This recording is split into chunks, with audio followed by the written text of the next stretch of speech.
Hey there. Good morning, good day, good evening, depending on where you are and when you're watching this. My name's Steve. I make fine art for a living. Before that, I was an illustrator for longer than I care to admit. But if you're new here, welcome. My channel is all about demos, tutorials, and in the very rare instance, product reviews. And it's all art-based. Today, as you see, I'm demoing a portrait of this Native American man that I met when I was at a photo shoot in South Dakota. He agreed to sit for me for a future painting, and the future is right now. I'll talk a little bit more about having a model pose for you, the do's and don'ts and the ins and outs a little bit later in the video. But for now, let me talk about what I'm doing. Here is the original photo that I'm working from. I plan on simplifying the background and fading them out as I get toward the edges.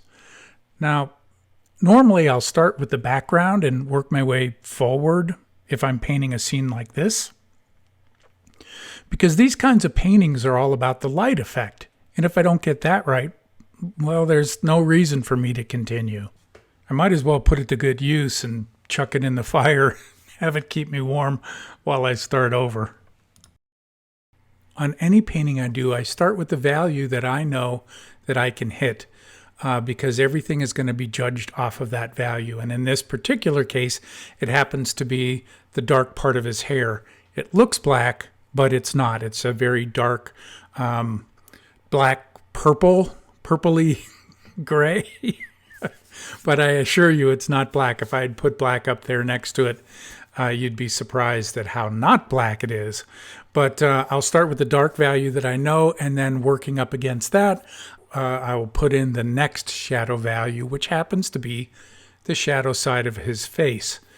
And once I get that established, then I'm able to put in the shadow on his left-hand side cheek, our right-hand side. It's out there floating, but I know that it's going to be the same value as the shadow side, so I can cheat and go ahead and put it in there. Otherwise, I don't normally put things that are out by themselves. I did the same thing, if you notice, on the feathers that are in his hair. I did the two feathers that I know what the value is going to be, and that top feather that's kind of floating up there, it's the same value. It's the same lightness or darkness as the other feathers, so that I know I can go in and put that, and I'm not going to be just guessing at what that's going to be.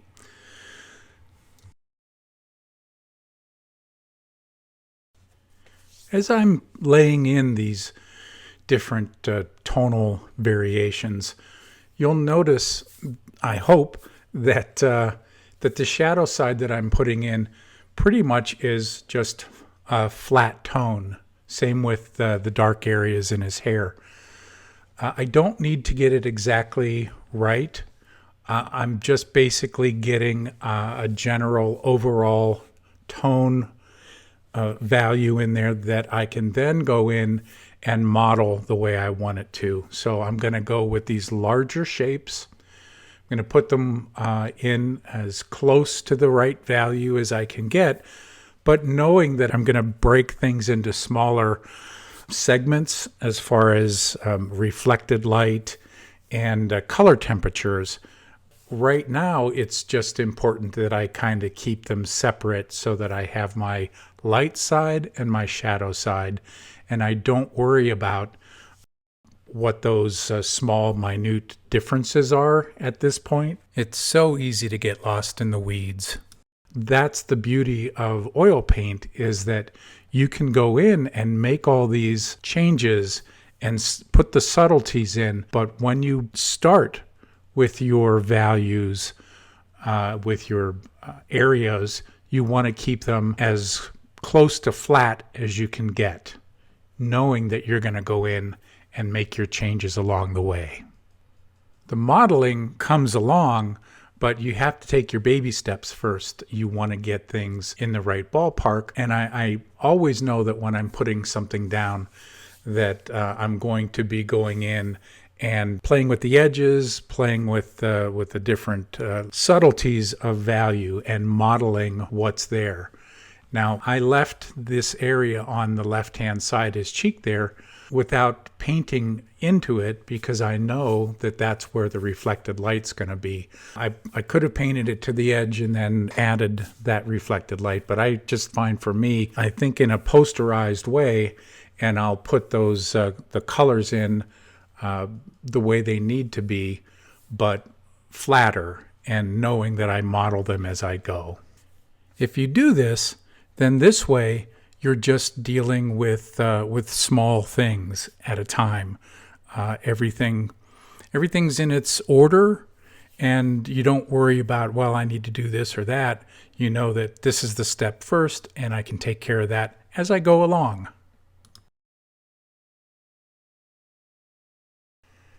The next thing I really want to talk a little bit about is the viscosity of the paint.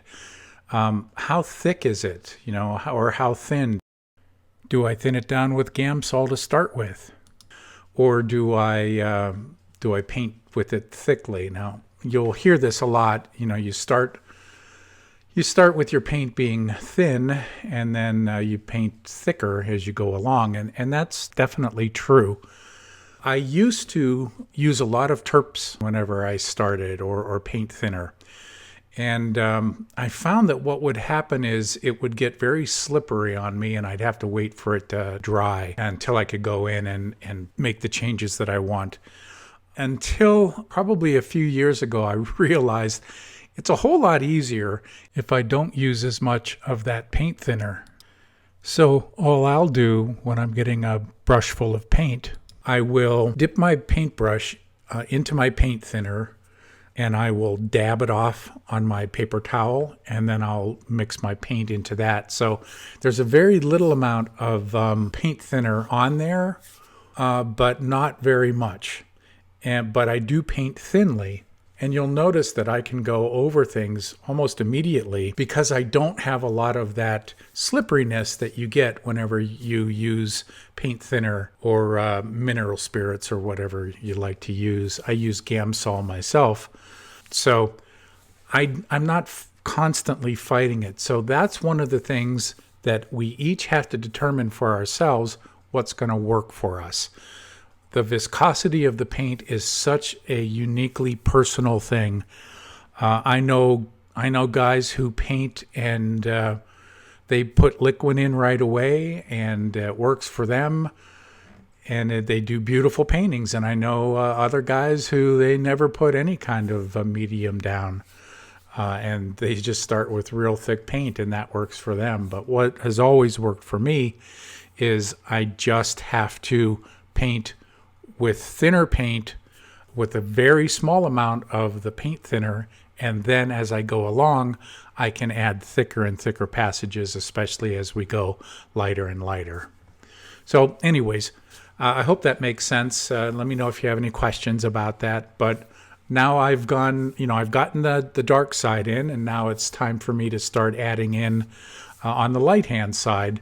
And it's just exactly the same. I get as close to the value as I can, kind of a median value.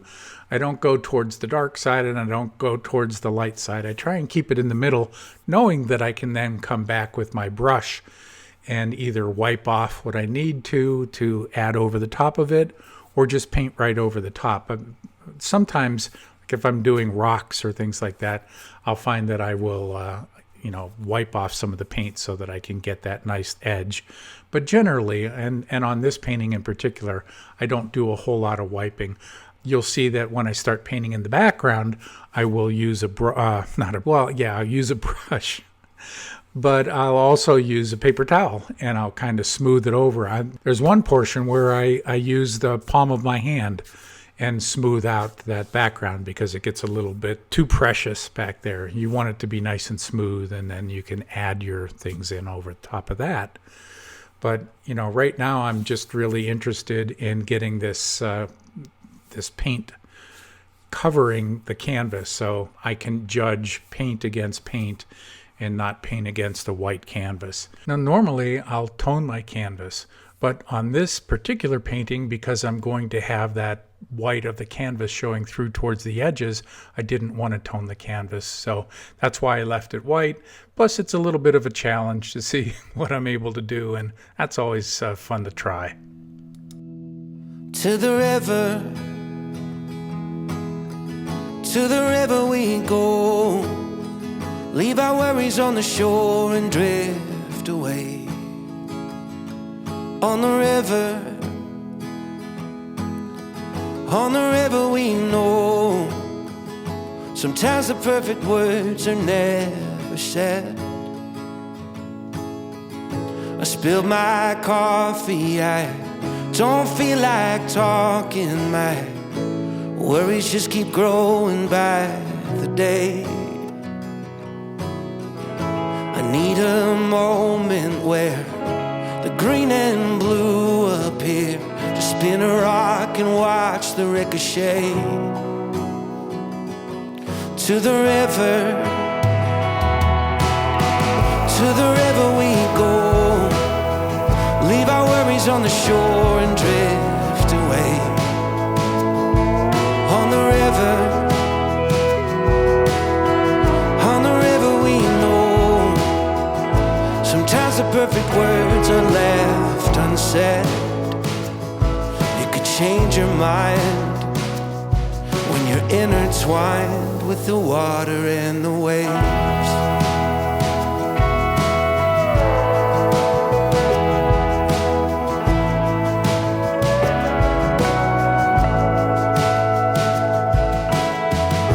As I grow older, well, that boat I'll never sail. It works better than the pills the doctor gave. And with that old fishing pole, I still catch 'em by the bucketful. The kids are helping on the grill and sneak a taste. To the river we go, leave our worries on the shore and drift away.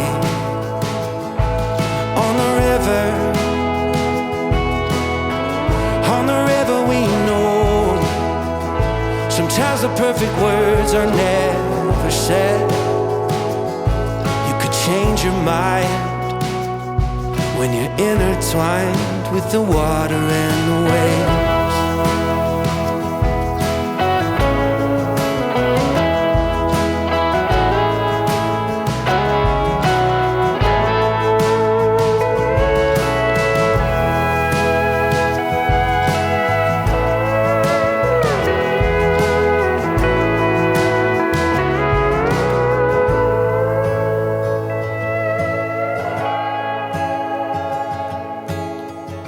I hope you find this place before you end your days. And if you see me out there, wave hello.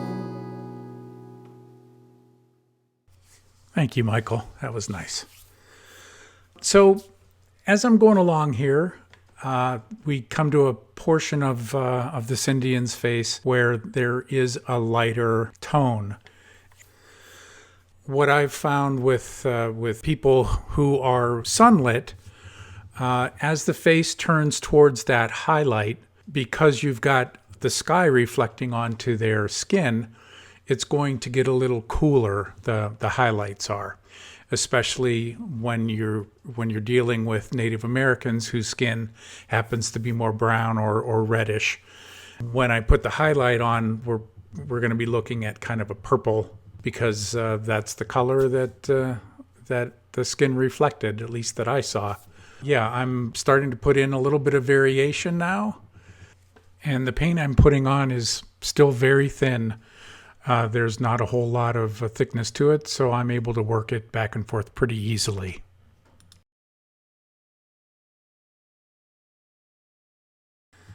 Always pay pretty good attention to your reference, that's why you have it.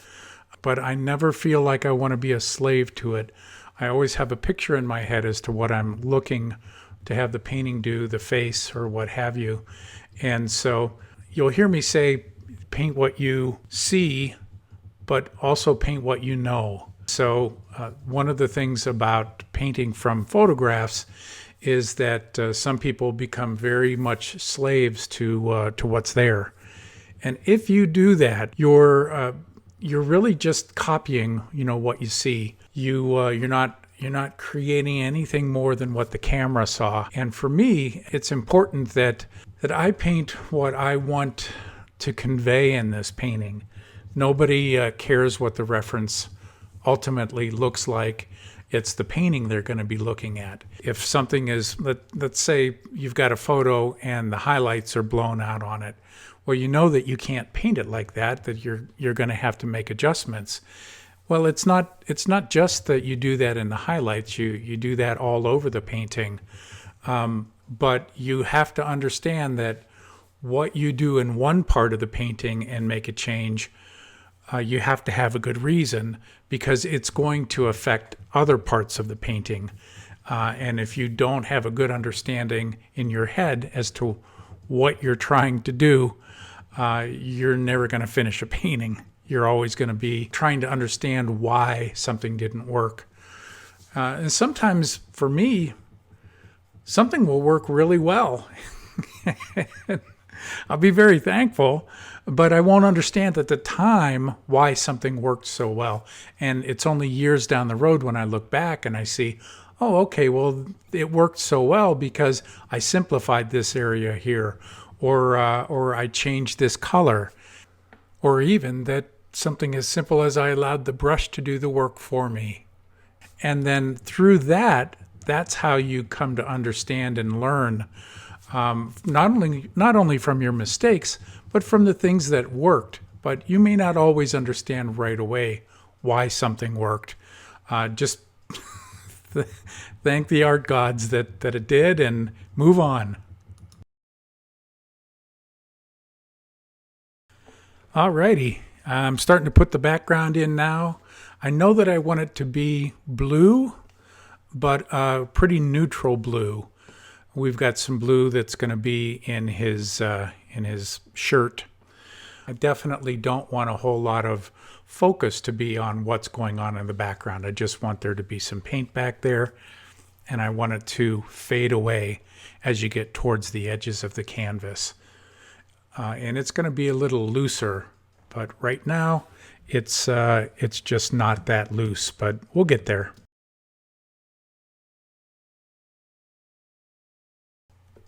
So I realize you may be wondering, well, why blue? Why blue for the background?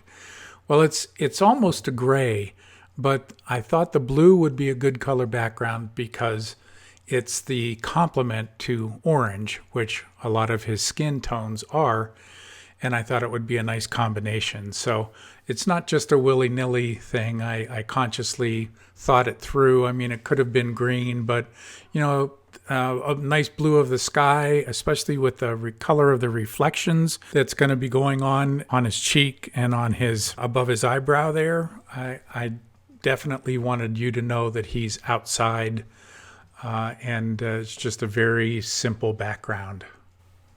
And here's that palm swipe I was telling you about. It just simplifies things and stops it from looking so noodly.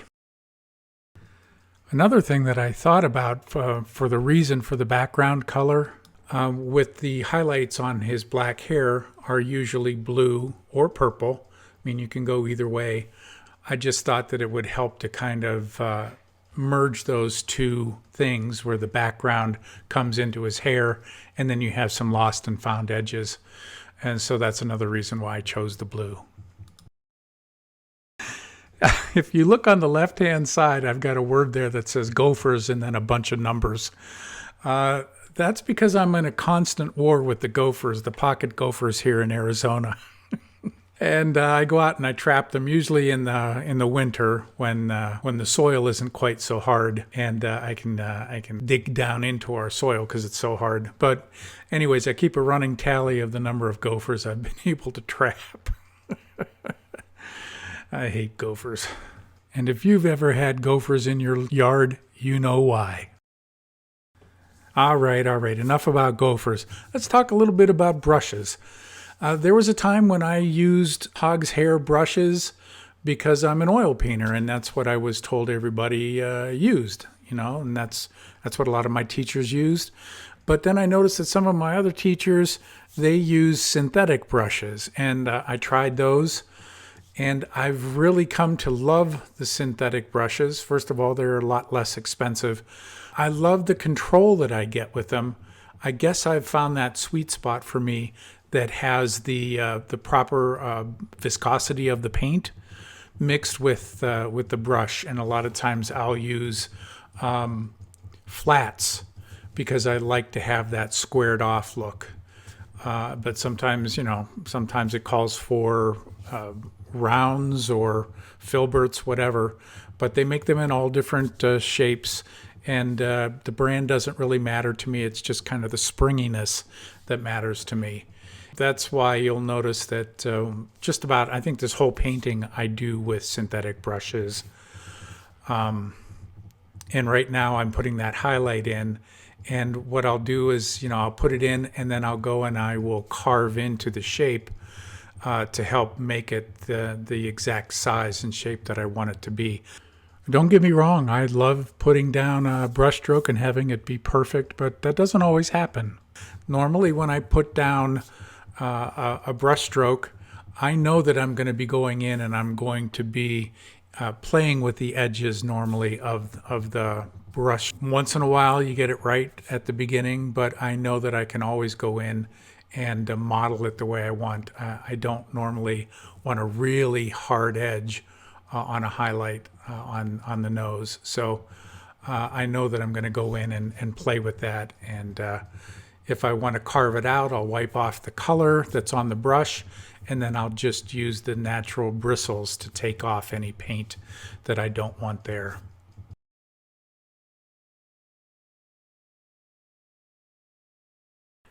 I promised at the beginning of the video that I would talk to you a little bit about working with people or models.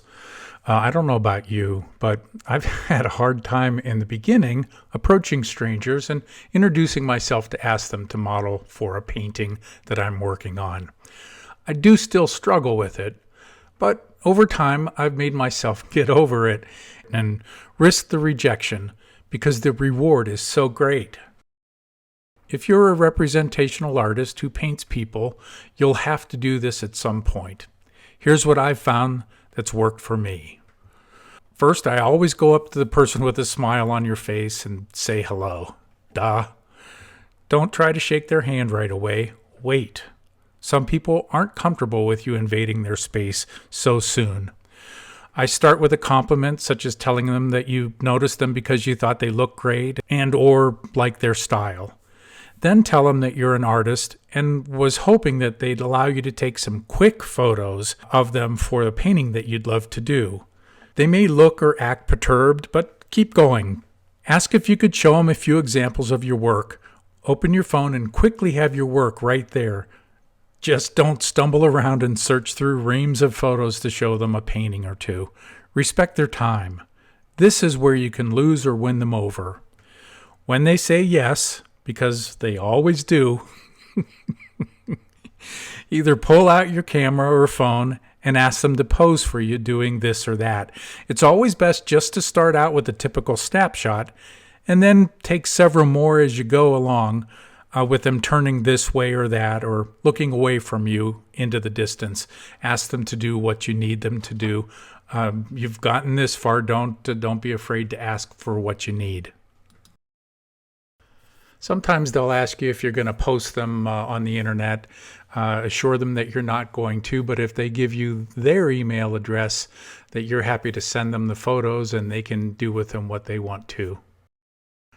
Just let them know that all you want to do is use them for photo reference to use for a painting. And that for their time and trouble, that, well, you can do it a couple ways. You can offer to give them $20 or so, or you can offer to give them a nice print of the painting when it gets done. And I found that people are most open to that. Everybody loves the idea of having a free print of a painting that someone did of them. Most people are going to be flattered that you're interested enough in them to want to paint them. But there was this one time that I got a lot of resistance, but it had to do with kids. I talked to the parents of a couple of kids who were 13, 14, and I thought that they would look good in a painting of some pioneer children. And they didn't know me from Adam, so I'm sure they thought I was some kind of a weirdo, even though I told them, you come to the studio for the photo shoot and be there and make sure that everything's on the up and up, and I had people vouch for me, and now I still think they've got the sheriff out looking for me. But hey, you move on, and most of the time you can get really good reference. Don't always think that you have to have them sign model releases. I mean, we're talking about more portraits here than anything. If you have them come over to your studio or to your house or to their place in order to shoot some photos, always have the model releases ready to go. I think most people understand that it's to protect them and to protect you. Just explain what you're going to use the photos for, and as important, not use the photos for. 9 times out of 10, they'll say, yeah, sure, as long as it doesn't take too long. I think most people are used to being approached out in public by someone who's trying to sell them something or, scam them. So don't be surprised if they look at you first like you got 2 heads and landed in a spaceship from Mars. But just keep talking and explain to them your innocent reasoning for wanting to talk with them. And for goodness sake, if they say no, respect that. Move on.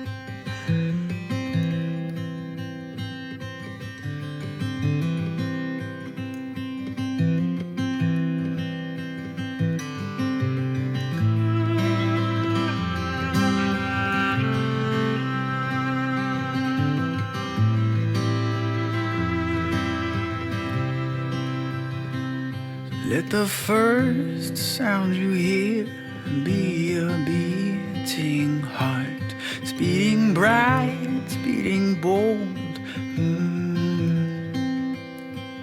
As when your eyes come to me, I'm humbled constantly, a supernova in sight.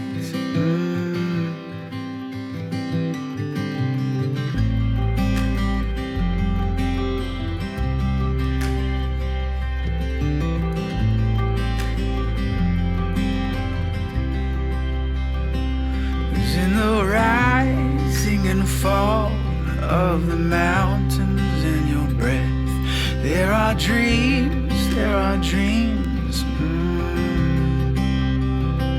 Remember, yours is the heart that paints the world the very best in the colors of your life.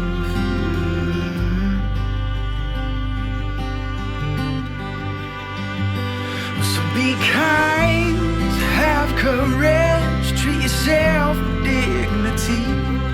Walk tall, speak sweetly, and be brave enough to leave.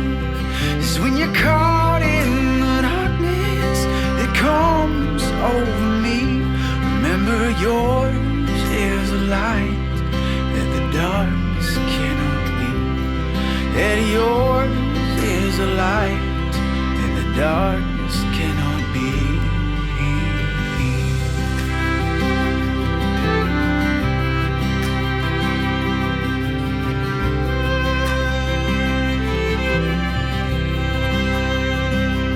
May you find that your heart, it burns as big as your mother's, and your smile just as bright. Remember grace when you fall and turn to shadows like your father, and the words to make it right, make it right. To be kind, have courage, treat yourself with dignity. Walk tall, speak sweetly, be brave enough to leave. It's when you're caught in the darkness that comes over me. Remember, yours is a light, and the darkness cannot be. That yours is a light, and the darkness cannot be.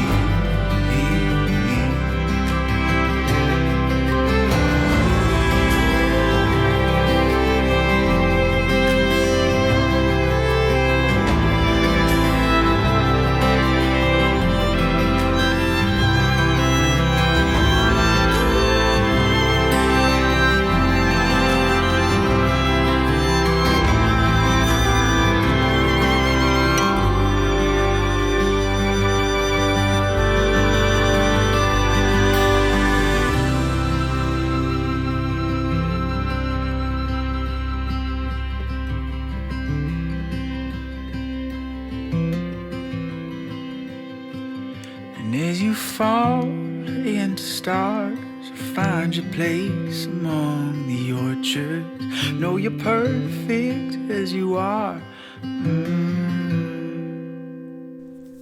Something that I would like to call out on this is when you watch my brushwork, notice how lightly I'm brushing the canvas.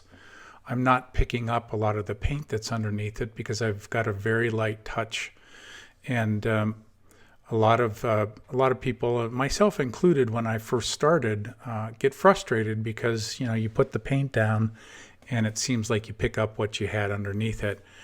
Let the brush do the work. I always say that, and it's one of my mantras. Don't try and force things in. The lighter touch that you can have, the more successful I believe that we are as painters, because we're not blasting things in, at least for the style of painting that I do. Now, obviously, if you're painting abstracts and you're using cold wax medium and silicone paddles, completely throw that out the window. But if you're looking to be a little light-handed and a little more control, that's the way to go for me. I just the farther along I get, the lighter and lighter of a touch that I have, because I'm very close. I don't need to make a whole lot of changes. I'm just looking to add a bit here and there, and the way that I found works for me. I had a teacher who said it very well one time. He said, start with the pickaxe and end with the scalpel. And that's pretty much true. So I always end with a scalpel. It works for me, and I think it'll probably work for you too.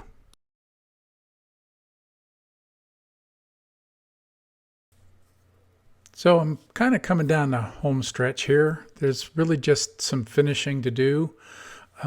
Once I get it to a point where I think that it is very close, I'll take it down off the easel. I'll turn it around for a number of days before I bring it back and take a look at it, and then start to what we call hanging the jewelry, which is putting thicker paint passages in here and there to juice it up a little bit. I'm really looking at just finishing it all, seeing what I feel like once it's in the frame, what it needs. I had a teacher tell me one time, if you think your painting needs something, take something out. And that's always been good advice for me. So here's what it looked like before I turned it to the wall. And then I'll show you here. This is what it looked like when I finished it all up with some of the thicker passages. Let me zoom in here. You can see the purple tint to the highlight there, and we got some nice juicy paint here and there. And this is the panel that I painted on. It's a 1/8" birch bark or birch plywood, Baltic birch plywood. That's how it looks like from the back. And then this is normally how I sign it with the name. I do a signature and then I stamp it. So this is what it looks like when it's all finished. I appreciate you sticking with me through this whole process. Let me know if you have any questions or comments. If it's something you like, please feel free to subscribe, share this with people, and give me a like. It's kind of how people applaud each other when they get to the end of a video that they liked. I guess that's about it. I'm going to close up the studio, turn off the lights, and until the next video, I'll see you down the road.